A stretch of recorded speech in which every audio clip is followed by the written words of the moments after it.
안녕하세요. 한 주간 또 평안하셨습니까? 오늘 수요 성경 공부 시작하도록 하겠습니다.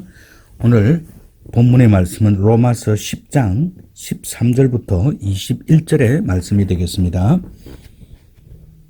누구든지 주의 이름을 부르는 자는 구원을 얻으리라. 그런즉 저희가 믿지 아니하는 이를 어찌 부르리요? 듣지 못한 이를 어찌 믿으리요? 전파하는 자가 없이 어찌 들으리요? 보내심을 받지 아니하였으면 어찌 전파하리요? 기록된 바 아름답도다 좋은 소식을 전하는 자들의 발이여 함과 같으니라. 그러나 저희가 다 복음을 순종치 아니하였도다. 이사야가 가로되 주여 우리의 전하는 바를 누가 믿었나이까 하였으니 그러므로 믿음은 들음에서 나며 들음은 그리스도의 말씀으로 말미암았느니라. 그러나 내가 말하노니 저희가 듣지 아니하였느뇨? 그렇지 아니하다. 그 소리가 온 땅에 퍼졌고 그 말씀이 땅끝까지 이르렀도다 하였느니라. 그러나 내가 말하노니 이스라엘이 알지 못하였느뇨? 먼저 모세가 이르되 내가 백성 아닌 자로서 너희를 시기나게 하며 미련한 백성으로서 너희를 노엽게 하리라 하였고, 또한 이사야가 매우 담대하여 이르되 내가 구하지 아니하는 자들에게 찾은 바 되고 내게 문의하지 아니하는 자들에게 나타내노라 하였고, 이스라엘을 대하여 가라사대 순종치 아니하고 거스려 말하는 백성에게 내가 종일 내 손을 벌려노라 하셨느니라. 사도 바울은 먼저 로마서 10장 13절에서 누구든지 주의 이름을 부르는 자는 구원을 얻으리라 라고 말씀하고 있습니다. 바울은 바로 구약 성경에서 요엘 선지자의 말을 인용하여 앞절에 말한 내용을 더욱 강력하게 확증하고 있습니다. 요엘 선지자는 이스라엘을 향한 하나님의 진노를 예언하면서 그러나 하나님의 진노 가운데서도 주의 이름을 부르는 모든 자들에게는 하나님께서 구원을 베푸실 것을 약속하셨다고 하였습니다. 요엘에 의해 약속된 하나님의 말씀을 베드로는 예수님께서 성천하신 후 오순절 마가의 다락방에서 주께서 약속하신 성령을 설명하면서 인용하였습니다. 바로 사도행전 2장 16절과 21절에 나와 있습니다. 사도 바울도 이 말씀을 인용하면서 요엘서의 여호와를 주와 동일시하여 사용하고 있습니다. 여기에서 주는 바로 예수 그리스도를 가리킵니다.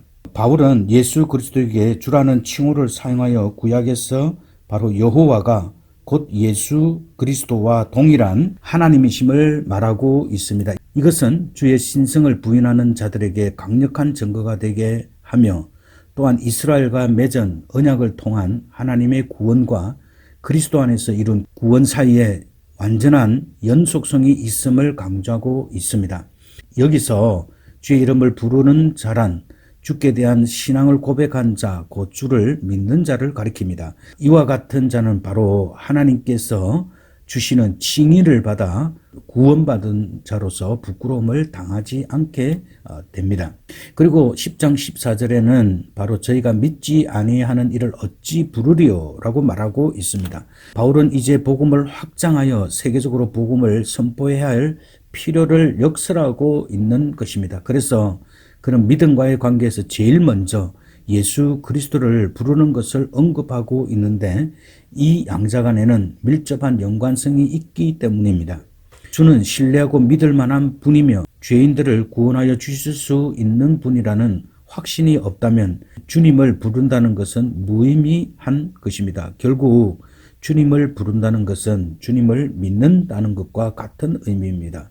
따라서 여기서는 주의 이름을 부르는 일이 믿음의 첫걸음임을 말하고 있습니다. 어찌 부르리요 라고 말하고 있는데 바로 이는 기도 속에서 하나님을 부르다라는 뜻을 가지고 있습니다. 이는 그들을 부를 수 없다라는 의미이기도 합니다. 듣지도 못한 일을 어찌 믿으리요.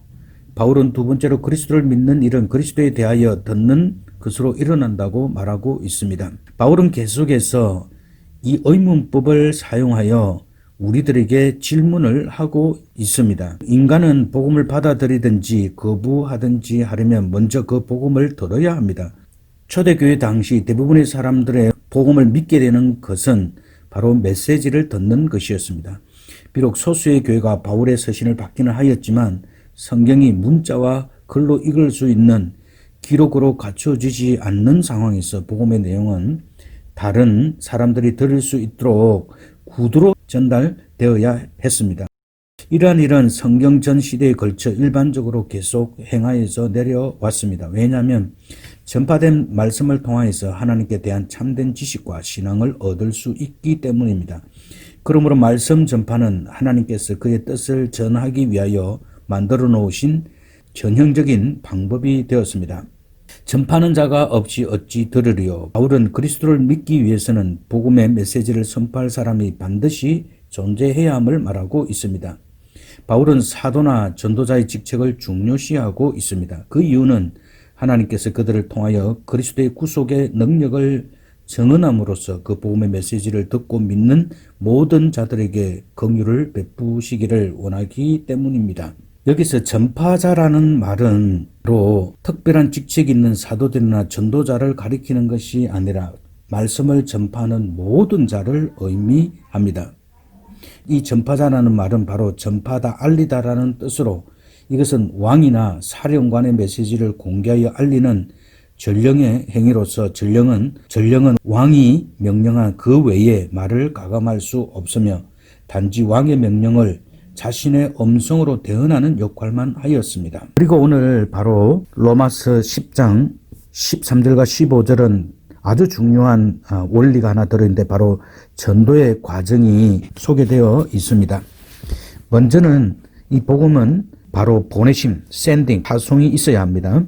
그래서 보내심을 받지 아니하였으면 어찌 전파하리요 라고 말하고 있고, 두 번째로는 전파함이 있어야 한다. 프리칭, 전도 및 설교가 있어야 합니다. 성경책이 없었던 그 당시에는 이 전파함이 전도나 설교가 대단히 중요한 복음 전파의 수단으로 사용되었다라는 것입니다. 그래서 바울은 오늘 전파하는 자가 없이 어찌 들으리요 라고 말하고 있고, 세 번째로는 이 전파하는 설교를 듣는 데 있습니다. hearing, 복음을 경청하는 자가 있어야 한다는 것입니다.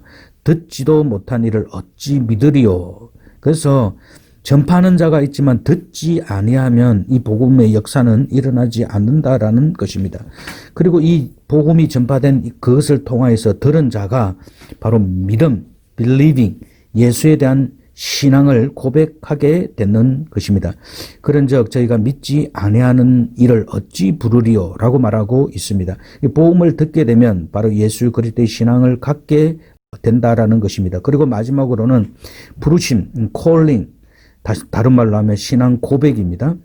따라서 이 믿음을 가진 자는 누구든지 주의 이름을 부르는 자는 구원을 얻으리라는 이 말씀을 믿고 고백하게 된다라는 것입니다. 자, 우리가 잘 아는 대로 복음 전도자는 하나님에 의해서 파송이 됩니다. 그러므로 전도자가 전하는 복음을 거부하는 것은 곧 하나님을 거부하는 것과 같은 것입니다. 예수께서는 70인의 전도자를 파송하시면서 친히 이렇게 말씀하셨습니다. 너희 말을 듣는 자는 곧 내 말을 듣는 것이요, 너희를 저버리는 자는 곧 나를 저버리는 것이요, 나를 저버리는 자는 나 보내신 이를 저버리는 것이라고 누가복음 10장 16절에서 말씀하고 있습니다. 그리고 바울은 바로 13장과 15절에서 전도자들에게 보내심의 확신을 일깨워주기를 원하였습니다. 비록 주의 이름을 부르는 자에 대한 구원의 궁극적인 주체는 하나님이시지만 하나님께서 그가 보내신 전도자를 통하여서 믿게 하신다라는 것입니다. 따라서 우리가 바로 전도한다, 바로 전도자로 하나님께서 보내신 자로 사명을 감당하는 것은 바로 천국의 대사로서의 역할을 감당하고 있다라는 것입니다.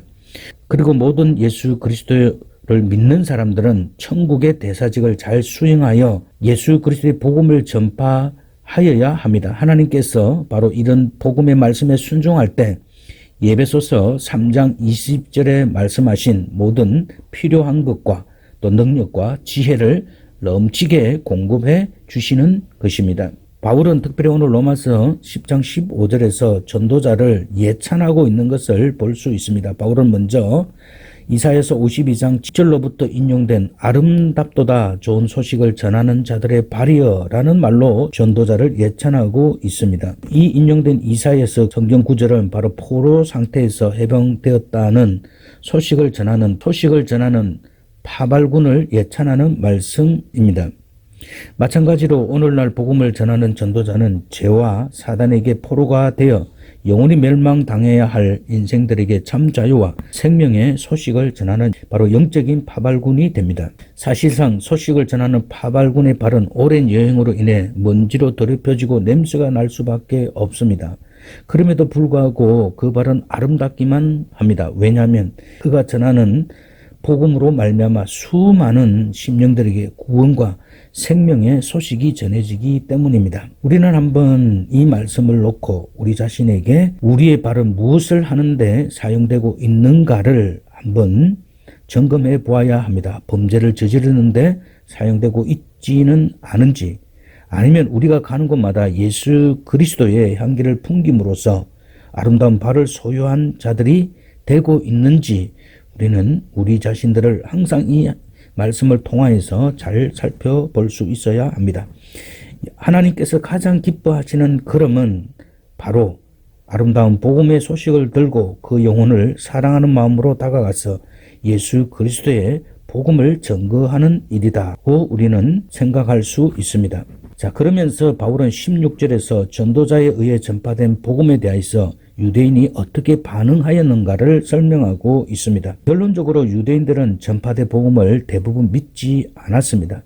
16절에 보면 저희가 다 순종치 아니하였도다 라고 한 것은 유대인이 대부분이 믿지 않았다라는 것입니다. 바울은 이런 사실을 이사야서 53장 1절에서 우리의 전한 것을 누가 믿었느뇨?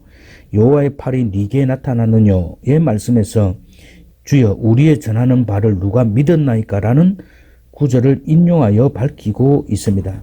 그러므로 복음 전도자는 결신자가 잘 나타나지 않을 때 위대한 선지자인 이사야나 초대교회의 능력 있는 전도자들이 전한 복음을 듣고도 불순종한 자들이 많았다는 사실로 위로를 받을 수 있습니다.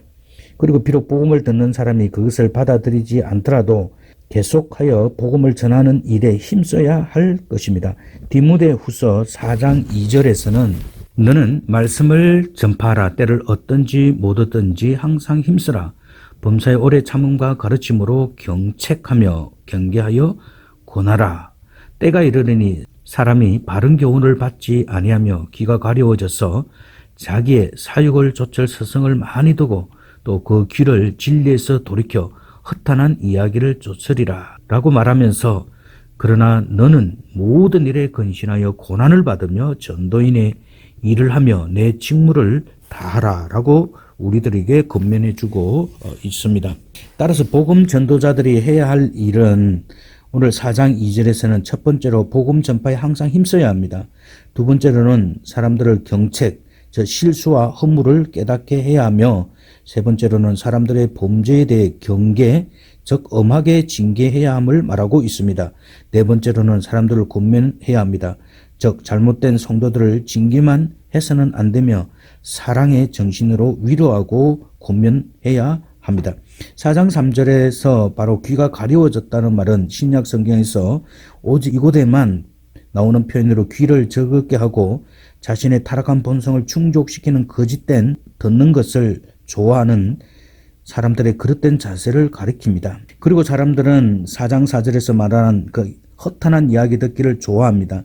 사람들은 꾸며낸 망령된 신화나 사람들의 귀를 적을게 해주는 이야기를 의미하는데 바로 이것은 그 당시의 영지주의자들의 가르침에서 주로 많이 발견되기도 합니다. 4장 5절에는 바로 이단의 미혹과 종교적 박해의 상황에 직면해 있는 디모데에게 좀 더 적극적으로 복음 전파 사역을 수행하라고 권면하고 있습니다. 주의 종들이 견제해야 할 자세 및 임무가 네 가지로 언급되고 있는데 건신하는 것입니다. 이 건신한다는 말은 스스로 정신을 차려 말을 자제하고 침착함을 유지하는 것을 말합니다. 또 고난이 올 때 성도들은 고난을 통해 세상의 불의를 이기며 그리스도의 사역에 동참하게 됩니다. 전도인의 일은 바로 복음 전파 사역 자체를 말하며 직무는 사역자로서 설교하고 가르치고 봉사하는 일을 의미합니다. 바울은 오늘 10장 17절에서 믿음은 들음에서 나며 들음은 그리스도의 말씀으로 말미암는다라고 말합니다. 그러므로 믿음은 궁극적으로 하나님의 말씀으로부터 생성되어 나오는 것이라 할 수 있습니다. 많은 사람들이 믿음을 원하면서도 하나님의 말씀인 성경을 읽지 않는 것은 바로 이 사실을 모르거나 이 중요함을 경시하기 때문입니다. 따라서 우리 성도들은 가능한 한 많은 시간을 투자하여 성경을 펼쳐서 읽어야 합니다. 우리가 마음을 열고 성경을 통하여 들려지는 하나님의 음성에 귀를 기울여서 하나님께서 하시는 말씀을 들을 수 있어야 합니다. 한편 이와 같이 예수 그리스도께서 이 땅에 계실 때 가장 많이 반복하신 부탁이 있다면 그것은 말씀에 귀를 기울여 들으라는 부탁일 것입니다. 바로 마태복음 11장 15절에 보면 예수님께서 귀 있는 자는 들을지어다 라고 계속 반복하여서 말씀하고 있습니다. 따라서 예수 그리스도의 말씀을 듣기를 거부하는 자에게는 구원에 이르는 믿음이 있을 수 없다라는 것을 바울은 강조하고 있습니다. 특히 디모데후서 3장 15절에서는 또 내가 어려서부터 성경을 알았나니 성경은 능히 너로 하여금 예수 그리스도 안에 있는 믿음으로 말미암아 구원에 이르는 지혜가 있게 하느니라 라고 말하고 있습니다.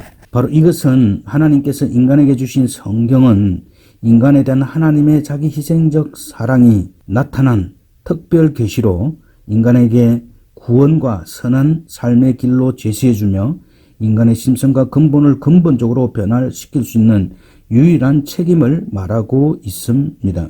그리고 바울은 10장 18절에서 내가 말하노니 저희가 듣지 아니하였느뇨 그렇지 아니하다. 그 소리가 온 땅에 퍼졌고 그 말씀이 땅끝까지 이르렀도다 하였느니라 라고 말하므로 바울은 이 말씀을 통해서 유대인들이 결코 듣지 못해서 다시 말해 전도를 받지 못해서 그리스도를 거부한 것이 아니라고 못 박아 말합니다. 이를 증명하기 위하여 그는 시편 19편 4절의 말씀인 그 소리가 온 땅에 통하고 그 말씀이 세계 끝까지 이르렀도다 라는 말씀을 인용하여 복음 전파의 편만성을 주장합니다. 사실 그리스도 당시나 초대교회 시기에 복음이 매우 신속하게 많은 곳에 전파되었다는 것은 다음 성경 구절을 비추어 볼 때 분명한 사실입니다. 특히 사도행전 2장 41절과 47절에 보면 그 말을 받는 사람들은 세례를 받으며 이날의 제자의 수가 3,000이나 더하더라. 그리고 47절에 보면 하나님을 찬미하며 또 온 백성에게 칭송을 받더니 주께서 구원받는 사람을 날마다 더하게 하시니라 라고 말하고 있습니다. 그리고 4장 4절에 보면 말씀을 들은 사람 중에 믿는 자가 많으니 남자의 수가 약 5,000이나 되더라 라고 말하고 있고 사도행전 17장 6절에서는 야손과 및 형제를 끌고 업장들 앞으로 가서 소리질러 가로되 천하를 어지럽게 하던 이 사람들도 여기도 있으며 여기에 보면 천하를 어지럽게 하던 이 사람들이라고 말하므로 예수 그리스도의 복음이 많은 곳에 전파되었음을 말하고 있습니다. 이러한 복음의 신속한 전파는 이 3세기 역사가들에게 매우 큰 놀라움을 안겨주었습니다. 2세기의 순교자 저스틴 마르튼은 정언하기를 헬라인이나 야만인이나 혹은 도시인이든지 농민이든지 마차를 타고 가는 사람이든지 걸어 다니는 사람이든지 그들 가운데는 언제 어디든지 두 손을 모으고 하나님 아버지께 예수 그리스도의 이름으로 감사 기도를 드리는 사람들이 있었다고 하였습니다. 또한 20세기의 한 역사가는 사도 시대 말기에 그리스도인의 수요가 약 50만을 상회하였을 것으로 추정하였습니다. 이러한 복음 전파의 속도는 오늘날 더 빨라지고 있습니다. 특별히 중국에 있는 교회의 성장 속도를 보면 그 유래를 찾아보기 어려울 정도이고 그곳에 많은 그리스도인이 있다는 것은 하나님의 복음 전파의 역사는 하나님께서 계속 전도자들을 통하여서 이루어지게 하는 믿음의 역사다라는 것을 볼 수 있습니다. 이제 복음을 듣고도 믿기를 거부한 사람들은 바울 당시의 유대인들과 같이 자신의 불신앙에 대한 책임을 져야 할 것입니다. 신명기 32장 21절의 구약의 말씀은 다음과 같습니다. 그들이 하나님이 아닌 자로 나의 질투를 일으키며 그들의 허무한 것으로 나의 진노를 격발하였으니 나도 백성이 되지 아니한 자로 그들의 시기가 나게 하며 우준한 민족으로 그들의 분노를 격발하리로다 라고 말하였는데 이 말씀이 암시하는 바에 따르면 불신앙은 그들이 알지 못해서가 아니라 믿으려고 하는 의지가 없기 때문에 비롯된 것으로 말하고 있습니다. 이 구절에 백성이 아닌 자 또는 미련한 백성 등은 이방인을 가리키는 표현으로서 하나님께 대해 무지했던 이들이 복음을 듣고 믿었다면 구원의 길에 대해 영적 이해력을 갖고 있었던 유대인들로서는 자신들의 불신앙에 대해 어떠한 변명도 할 수 없다는 의미입니다. 이와 같이 어떤 사람도 자신의 이해력의 부족을 들어 불신앙에 대해 변명할 수가 없는 것입니다. 복음은 지성으로만 되는 것이 아니라 영적으로 전달되어지는 것이기에 누구도 전파된 복음을 이해하지 못해서 믿지 못했노라고 변명할 수는 없는 것입니다. 따라서 우리는 이해력이 부족한 그 어떤 사람에게라도 주저 말고 복음을 말로, 마음으로, 인격으로, 행동으로, 사랑으로 전하여야만 합니다. 그리고 바울은 계속해서 20절과 21절에서 이스라엘이 자신들의 불순종에 대해 더욱 변명할 수 없는 이유를 말하고 있습니다. 바울은 그 이유를 이사야서 65장 1절과 2절 말씀을 인용하면서 설명합니다. 하나님을 구하지 아니한 백성에게 하나님이 알려지시기까지 이스라엘이 불순종하고 있음을 증거합니다. 다시 말하자면 이스라엘은 철저히 불순종하고 있었던 것입니다. 이어서 이사야서 65장 2절의 말씀을 인용하고 있는 21절은 그렇게 불순종하는 이스라엘 백성들을 향해서 하나님께서 베푸신 인내와 관용과 기다림을 말하고 있습니다. 철저히 불순종하던 이스라엘을 향해 하나님께서는 철저하게 기다려 주셨던 것입니다. 거스려 말하는 백성에게 내가 종일 내 손을 벌렸노라. 내가 종일 손을 펴서 자기 생각을 쫓아 불선한 길을 행하는 패역한 백성을 불렀다라고 말하고 있습니다. 이런 하나님의 기다림은 예루살렘을 향한 예수님의 탄시에서도 나타나고 있습니다. 예루살렘아 예루살렘아 선지자들을 죽이고 내게 파송된 자들을 돌로 치는 자여 암탉이 그 새끼를 날개 아래 모음같이 내가 내 자녀를 모으려고 한 일이 몇 번이냐. 그러나 너희가 원치 아니하였도다. 보라 너희 집이 황폐하여 버린 바 되리라고 마태복음 23장 37절과 38절에서 말씀하고 있습니다. 결국 이스라엘은 바울 시대로부터 2000년이 지난 지금까지 불순종하고 있습니다. 그러나 하나님은 아직도 그들을 포기하지 않으시고 기다리고 계십니다. 특별히 11장 1절 말씀을 보면 그러므로 내 말하노니 하나님이 자기 백성을 버리셨느뇨 그럴 수 없느니라. 나도 이스라엘이니요 아브라함의 씨에서 난 자요 베냐민 지파다라고 말합니다. 결국 이스라엘의 끈질긴 불순에도 하나님의 오래 참으심 앞에서 꺾어지고 민족적인 회개를 통해 이스라엘 백성이 하나님께 돌아오게 될 날이 오고야 말 것입니다. 이것이 하나님의 신실하심입니다. 아무튼 이스라엘은 이 하나님의 인내하심 앞에서 자신들의 불순종을 변명할 여지를 찾지 못하게 될 것입니다. 이제 다음 주 우리는 11장을 통해 하나님의 인내로 말미암아 이스라엘이 궁극적으로 구원받을 것에 대한 종말론적인 메시지를 듣게 됩니다. 오늘 우리는 로마서 10장 13절에서 21절의 말씀을 살펴보았습니다. 자, 그러면 우리는 다시 한 번 더 바울이 본 그리스도의 인격과 사역에 대해서 설명해 드리도록 하겠습니다. 바울은 자신의 서신들을 통해 인간을 위한 하나님의 구원 계획이 예수 그리스도의 인격과 사역에서 구체화되었다고 주장합니다.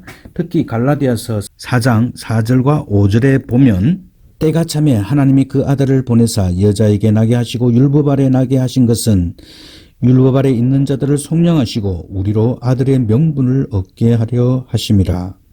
여기서 때가 찼다는 말은 만세전에 예정되었던 그리스도의 성육신 초림의 때가 되었다라는 뜻입니다. 한편 역사적으로 볼 때 당시 사회는 예수 그리스도의 복음을 절실히 필요로 하는 상태에 있을 뿐 아니라 복음이 전파될 수 있는 여건이 충분히 성숙되어 있던 시기였습니다. 그 이유는 바로 로마의 지배로 인한 세계적인 교통망이 건설되어 있었고 헬라어가 공용어로 사용되었기 때문에 언어가 통일되어 있었기 때문입니다. 그리고 그 당시에 극도의 도덕적 타락과 혼란으로 말미암은 영적 기갈 상태의 만연 등을 들 수 있습니다. 여기서 예수님께서 율법 아래 나게 하신 것이란 뜻은 바로 이것은 예수께서 인성을 지니신 인간의 몸으로 태어났음을 특별히 강조한 말입니다. 이처럼 예수님께서 율법의 예속하에 있는 인간의 몸으로 태어나신 이유는 첫 번째로 율법을 극복하고 성취, 완성함으로써 하나님의 공의를 만족시키기 위함이며, 두 번째로는 율법의 예속하에서 신음하고 있는 모든 인간의 질고를 친히 담당하기 위함이었습니다. 자, 그리스도의 인격을 보면 초대교회 기독교인들은 예수님을 인자, 모세와 같은 선지자, 주의 종, 대제사장, 하나님의 구원, 하나님의 천사, 의인, 목자 및 하나님의 어린 양 등 예수님에 대해서 다양하게 표현 묘사하였습니다. 바울 서신서에서 주로 사용하였던 칭호는 바로 주입니다. 이 말은 1세기 때의 단순한 존경의 대상에서 하나님을 지칭하는 것까지 폭넓게 사용되었습니다. 그러므로 바울이 예수를 향하여 그분이 곧 유일한 예배의 대상이며 하나님이시라고 지칭하는 것은 자연스러운 일이었습니다. 특히 빌립보서 2장 11절에 보면 모든 입으로 예수 그리스도를 주라 시인하여 하나님 아버지께 영광을 돌리게 하셨느니라 라고 말하고 있습니다. 또한 바울은 골로새서 1장 13절과 20절에서 발견할 수 있는 예수 그리스도는 바로 예수 그리스도가 하나님의 능력이요 지혜라는 사실입니다. 특별히 바울은 예수님이 만물의 창조자이시며 보존자이실 뿐만 아니라 우리의 유일한 중보자가 되신다고 말하고 있습니다. 이처럼 바울이 이해한 예수는 분명 하나님이시자 인간이셨습니다. 그 말씀은 우리가 빌립보서 2장 5절과 11절에서 찾을 수 있습니다. 자, 예수 그리스도의 사역에 대해서는 바울은 율법과의 관계성에서 비추어 예수님의 사역을 많이 취급하였습니다. 예수님은 율법 아래 나게 하심으로 율법의 저주와 짐을 대신 담당하셨으며 이를 통해 인간을 예수님과 화목하게 하셨습니다. 그런데 바울은 예수님께서 율법의 저주를 벗겨주신 인간으로 하여금 하나님 앞에 무엄하게 세우는 구원만 이룬 것이 아니라 피 아래 있는 인간에게 구원과 의와 자유를 허락하셨다고 주장했으며, 이러한 그의 사상의 집약적 표현으로서 그리스도는 모든 믿는 자들에게 의를 이루기 위하여 율법의 마침이 되시니라고 고백하였습니다. 그리고 성경에 나와 있는 그 언약이라는 단어에 대해서 공부해 보도록 하겠습니다.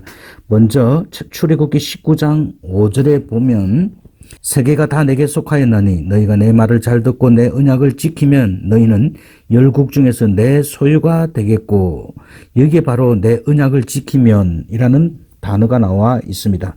바로 이 언약이라는 말은 히브리어는 베리트라는 단어를 썼고 헬라어는 디아데케라는 단어를 썼습니다. 바로 이것은 독특한 신학적인 의미가 있는데, 믿음으로 약속을 받은 사람들의 축복과 유익을 위해서 하나님께서 특별히 세워주신 것입니다. 그래서 레위기 26장 9절에 보면 내가 너희를 권고하여 나의 너희와 세운 언약을 이행하며 너희로 번성케 하고 너희로 창대케 할 것이며 라고 말하고 있습니다. 따라서 은혜로운 보증의 말씀, 즉 하나님과 인간 사이의 약속 관계를 뜻합니다. 따라서 성경에 나타난 언약은 어디까지나 인간과 인간들 사이의 계약이 아니라 하나님과 인간 사이의 계약이라는 점에 주의해야 합니다. 그런즉 언약의 주도권은 언제나 하나님에게 있는 것이고 인간은 단지 수혜자일 뿐입니다. 그러므로 구약 성경에서 언약을 하나님께서 명하신 것이라고 여호수아서 7장 11절에 말씀하고 있으며, 또한 레위기 26장 9절과 신명기 5장 2절에서는 하나님이 세우신 것이라고 말하고 있습니다. 또한 사도행전 7장 8절에서는 할례의 언약을 아브라함에게 주셨더니 그가 이삭을 낳아 8해 만에 할례를 행하고 이삭이 야곱을, 야곱이 우리 12조상을 낳았으니 라고 말하고 있습니다. 따라서 여기에서는 바로 하나님께서 언약을 주신 것이라고 표현하고 있습니다. 피조물이요 죄인인 인간의 주장이나 욕망이 전혀 배제된 채 처음부터 끝까지 하나님에 의해서 계시되고 집행되어져야 되는 것이 바로 성경 언약의 특징입니다. 왜냐하면 언약은 그 궁극적 내용과 목적이 인간의 구원과 관계된 것이기 때문입니다. 이처럼 성경에 나타난 언약을 구속사적 성격과 관련시킨 것이 바로 언약신학이라고 말할 수 있습니다. 네, 오늘 성경 공부하시느라 대단히 수고 많이 하셨습니다. 이제 제가 기도하도록 하겠습니다. 오늘도 하나님께서 우리들을 사랑해 주셔서 오늘 이 말씀을 공부할 수 있도록 은혜를 베풀어 주시고 계속해서 우리가 이스라엘의 불순종에 대해서 하나님의 말씀을 묵상하며 나누었습니다. 특별히 오늘 주의 이름을 부르는 자는 누구든지 구원을 얻으리라고 주님께서 말씀하셨습니다. 우리가 늘 주의 이름을 부를 수 있는, 따라서 이 주의 이름을 부름으로 구원을 확증하고 그 은혜 가운데 살아갈 수 있는 저희들이 될 수 있도록 주께서 도와주시옵소서. 그리고 예수 믿은 사람들이 오늘 주님께서 말씀하신 것처럼 보내심을 받은 자로서 복음을 전파해야 될 것임을 우리가 배웠습니다. 하나님께서 우리 인간을 구원하러 오신 이 복음의 소식을 들고 아름다운 주의 복음을 전가할 수 있는 저희들이 될 수 있도록 주님께서 도와주시옵소서. 믿음은 들음에서 나며 들음은 그리스도의 말씀으로 말미암는다고 주님께서 말씀하셨사오니 하나님, 우리들이 날마다 하나님의 믿음을 갖기 위해서 우리가 그리스도의 말씀을 읽고 묵상하며 우리 마음속에 새길 수 있는 저희들이 될 수 있도록 주께서 도와주시옵소서. 하나님, 우리를 통하여서 이 땅이 그리스도의 복음으로 예수 그리스도에게 회개하고 돌아오는 믿음의 역사가 나타날 수 있도록 주님께서 도와주시고 이스라엘처럼 불순종하여 하나님의 복음의 말씀을 하나님 아버지 거역하지 않도록 주께서 도와주시옵소서. 하나님 아버지, 오늘도 우리들을 사랑해 주시고 귀한 은혜 주심을 다시 한번 감사드리며 예수님의 귀하신 이름으로 기도드립니다. 아멘.